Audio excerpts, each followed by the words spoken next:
A gruesome story leads off our newscast. Milwaukee police found body parts in a north side apartment, and now they wonder if they've uncovered some kind of death factory. This was the scene earlier this morning. Police hired a private contractor to haul a refrigerator and a tank of acid out of the apartment in the 900 block of North 25th Street. Because of the acid, some neighbors were evacuated briefly. Police found parts of bodies, leading them to believe the man they arrested is a mass murderer. From our investigation, we feel that this individual strongly is involved in other homicides. We have taken evidence out of the building by the medical examiner to be examined. What brought the police here in the first place? The officers were stopped by an individual who claimed he was in the apartment and became engaged in a dispute with the owner of the apartment and left the apartment and called the officers. A 31-year-old man was arrested at that apartment. The Milwaukee County Medical Examiner will release more details on this case this morning at 10 o'clock. But a police lieutenant tells us he suspects this case could get national attention and could be the most gruesome case we have seen in Milwaukee in years. The hallway smelled faintly of stale air and something metallic. It was July 22nd, 1991, in Milwaukee, Wisconsin. Heat pressed against the brick exterior of the Oxford Apartments, and inside apartment 213, silence hung unnaturally heavy. When officers stepped through the doorway, they were not yet prepared for what they would uncover. Drawers half open, a fish tank humming in the corner, photographs scattered across a bedroom. One officer opened a desk drawer and froze. Inside were images that instantly shifted the tone of the room from routine patrol to something far darker. At that moment, the illusion collapsed. A quiet man in wire-rimmed glasses stood nearby, subdued but not surprised. His name was Jeffrey Dahmer, and what investigators were about to discover would expose one of the most disturbing criminal cases in American history. A case that forced an uncomfortable question. How does a human being become a monster? Jeffrey Lionel Dahmer was born on May 21st, 1960, in Milwaukee, Wisconsin, to Lionel and Joyce Dahmer. By outward appearances, his childhood was not marked by overt violence. His father was a chemist. His mother struggled with emotional instability and frequent health complaints. The household was tense, often volatile, but not uniquely tragic by conventional standards. Yet even in elementary school, something felt different. Dahmer was withdrawn, awkward, disconnected from his peers. He developed a fascination with dead animals, collecting roadkill and dissecting small creatures to examine their bones. His father, believing it to be scientific curiosity, showed him how to bleach and preserve skeletons. To some, it appeared educational. In retrospect, it feels like an early rehearsal. As adolescence deepened, so did isolation. His parents' marriage deteriorated. Arguments filled the house. Eventually, his mother left with his younger brother, leaving 17-year-old Jeffrey alone in the family home for weeks.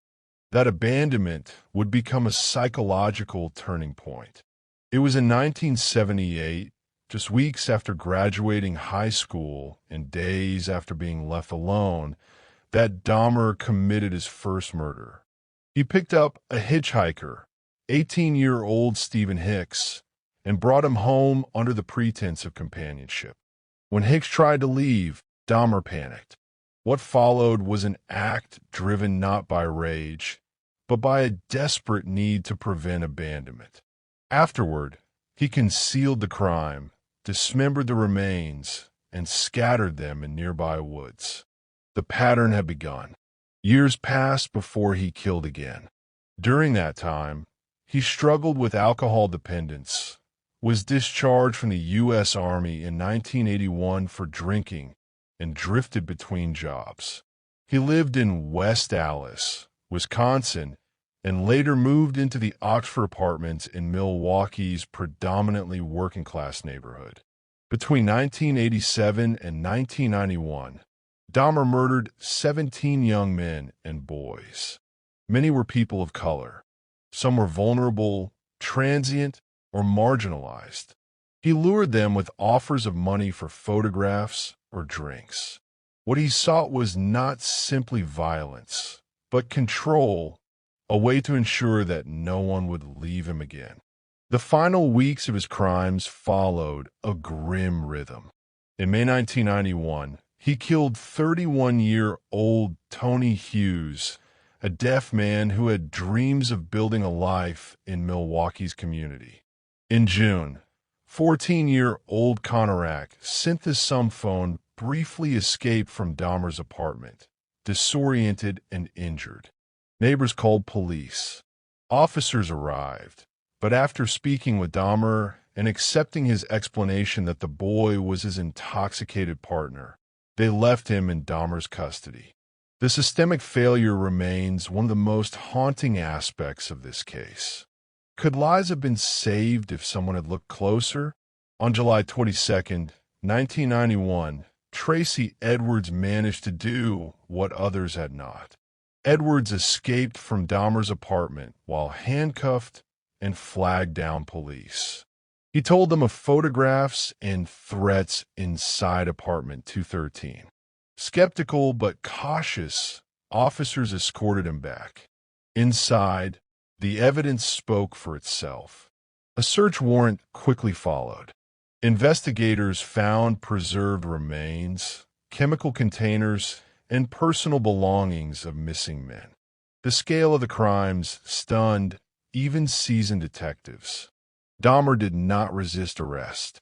In interrogation, he was calm, methodical, almost detached.